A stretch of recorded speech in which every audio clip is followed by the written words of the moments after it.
Back at you again with another video. So today we're gonna do something a little bit more interesting. I'm gonna do something that has to do with performance and power.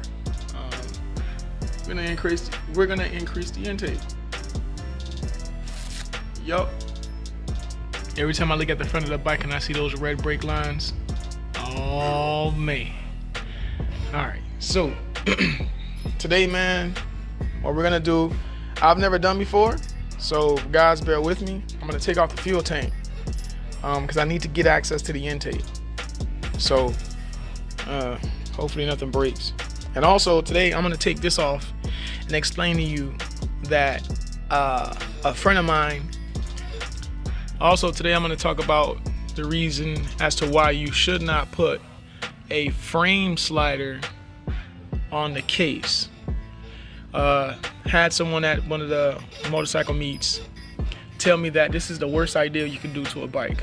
If the bike ever goes down, which his bike did, and his bike slid into the grass, and once it hit the grass, this part went so hard down and it broke the case, engine. Something that was so simple cost him so much money. So I'm gonna take this off today, and if the bike goes, hopefully the bike doesn't go down. It's protected. But I found some frame sliders that actually connects to the frame. Like this is a part of the frame here, and there was another one he told me, I think it's here. This is a part of the frame, and he was telling me that it's better to get a frame slider that connects to the frame, not the case. If you're gonna get a case cover or case slider, yeah, get one that, I think he said there was one online that went over just the case itself and it covered this part of the case. I think GB Racing has one that covers the entire case, but I got to take this off. So yeah, so I'm gonna take this off today, and then also I'm gonna install a high performance racing intake filter. First thing you're gonna do is you're gonna take off these two bolts, and to take these two off, it's gonna be a 5mm. See if I can zoom in on that. Boom, 5mm, and it fits perfect. And also, so what I'm gonna do is I'm gonna take this off, and I gotta take off this side cover. This is also a 5mm. So that one's loose. Now I'm gonna loosen this one.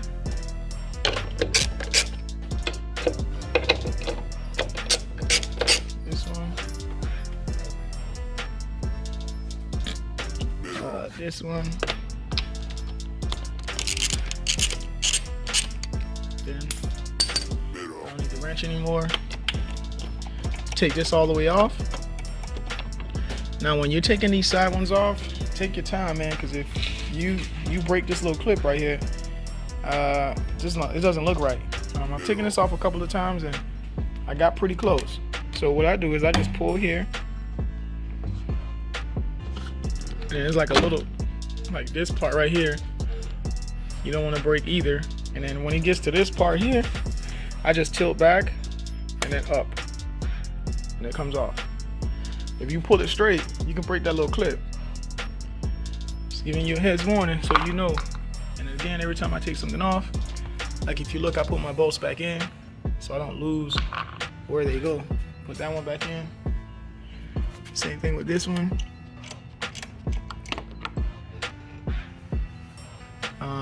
You don't have to start from the front, but I do, only because I can look down in there.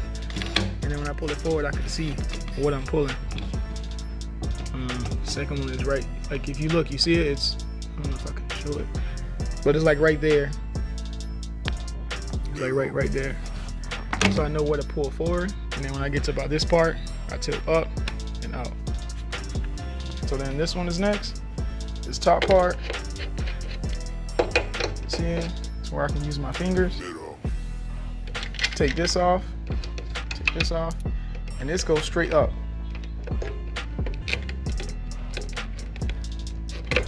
Okay, hold up. Trying to use two hands. Man, it just makes it hard. All right, so I finally got that part off. It's basically sitting inside of these two, and that's how it was hard to take off.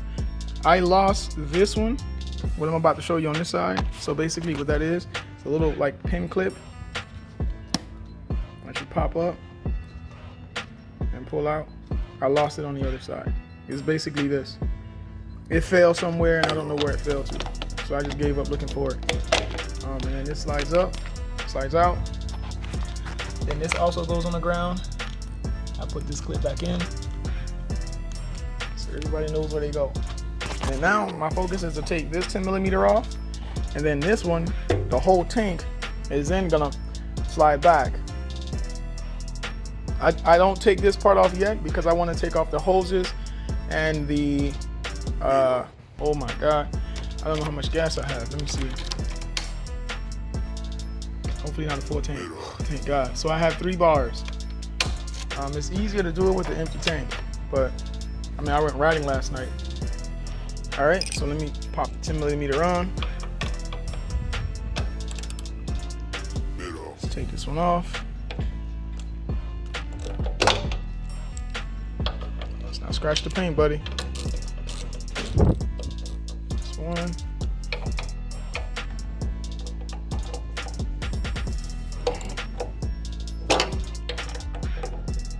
Jeez. It's 2, and I still can't take this off, I think. Yeah, it's coming.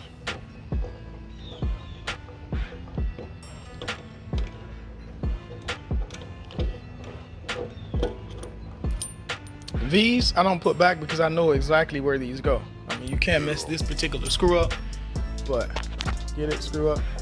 So for this part, this is easy to remember. I'm gonna use my hip to hold up the tank. But this one, you take off. All of these you can take off with just your hand. If your hands are strong enough. Don't lose that. Twist and pull to take these off. This one here is a specialty clip. It's designed to only come off one way. This green part you pull down, and then you pull away. You're gonna receive some fuel, so be cognizant of that. Then there's a clip, which is here. It's a waterproof clip. Pull this off. I'm gonna use my right hand. All right, so now I got everything that's connected to the fuel tank is off. I'm gonna put it back down. And then now, what I'm gonna do is take this part off and the fuel tank comes off. With that, I need 2 hands. All right, so I had an old box lying around. Cut it up real quick, and I put the fuel tank on that box. I didn't want it to be on the ground, get scraped up or anything, chip the paint. But, all right, so now that I got the fuel tank off, I was afraid to do this upgrade because that screw in there, let me see if I can zoom in. Ooh, that screw right there is a nightmare. I don't think I have a screwdriver long enough to get to it, but I'm gonna see if I have one. But it's a total of 1, 2, 3, 4, 5, 6, 7, 8, and then inside of there is 9. To take the intake off, you pinch, pull, same thing here, pinch, pull, take this off, and that's it. Oh, wait a minute, is this the dummy proof? Yeah, I gotta do my research. I know one of these two is for the quick shifter. I don't remember which one now. I just know it's one of these that's hanging on the side that you connect the quick shifter to. So let me grab a screwdriver real quick. I'm gonna take these all off. This is obviously you can do this with your hand. This one's kind of hard because I can't get my finger down in there to turn it. Oops, there we go. I'll pop that off. Pull this up. This is in that groove. There we go. Now let me just take off this cover. Oh, let me unclip this guy.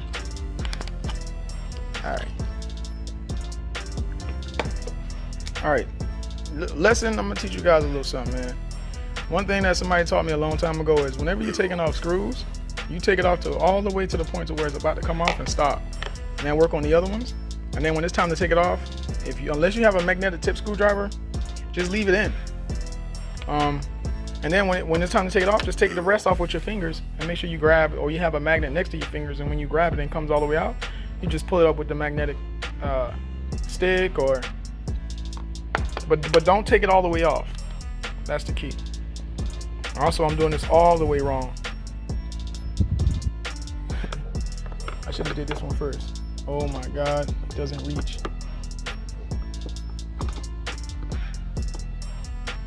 Oh my God, it doesn't reach. Wait a minute. It does reach. Yes! It reaches. This one you can take all the way off because it's not gonna fall nowhere. So I just take this one all the way out. Another thing too, it's kind of hard to get it to go back in. Boom. Again, unless you have a magnetic tip, don't attempt this.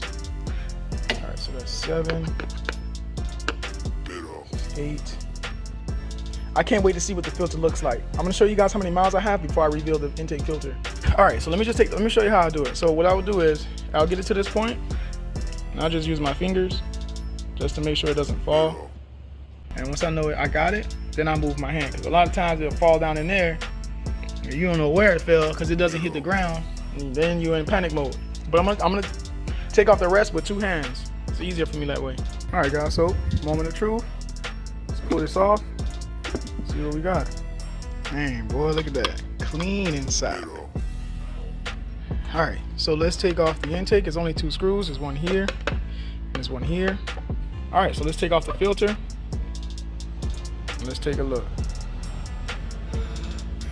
Dang, you know what it looks like? Mustache. A CBR 2019, which is the bike I have. Breathing life into. Oh wow, I've seen this type of intake before.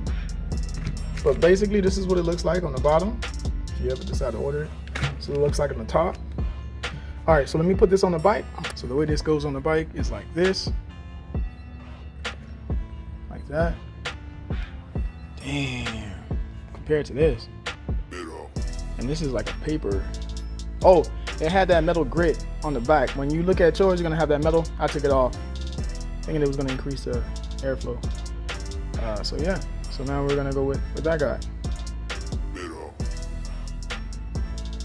Wait, this was like this, right? No, I think that's supposed to face up. Yeah, it's gonna stay like that. All right, let me put the screws back and then put the bike back together, start it up, see what it sounds like. Hopefully there's a deeper sound, and that's the install. If you guys want to see the install process, but basically I put these 2 back just now. And now I'm gonna put this guy back. Oh yeah, this is gonna be real hard to do with one hand. This goes like this. I almost went too far. I put this back. I put this clip back. Now all I have to do now is just put the screws back, which I'm gonna start them off camera and I'll finish them on camera.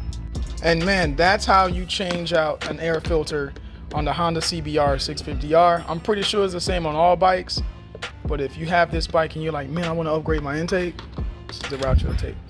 I will leave a link in the description for the air intake filter I purchased in case you're in the market and you want to change out your factory intake filter. It's always better to upgrade, in my opinion. But yeah, you can change out your air filter. I'll leave a link in the description below. I'm gonna put the gas tank back first. All right, guys, so just want to show you real quick. I got everything connected back up. I got that hose, that one, the fuel. And make sure that green clip is pushed back in. Most important, and then the power is all the way at the bottom. Now these.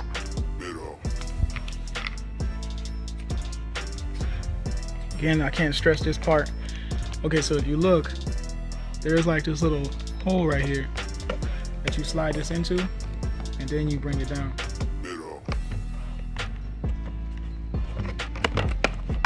Like that.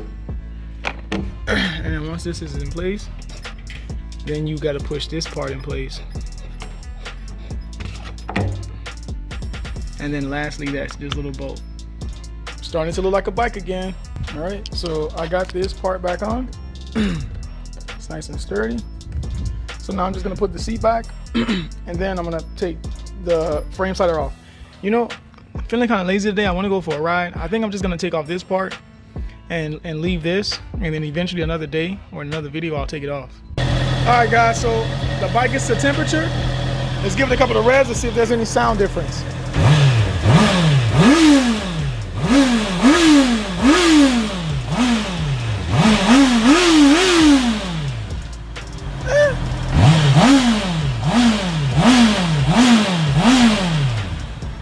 does sound like it's breathing better. I want to thank you guys for watching this Honda CBR650R 2019 air intake filter upgrade. And I hope that you guys have a wonderful, wonderful, wonderful day.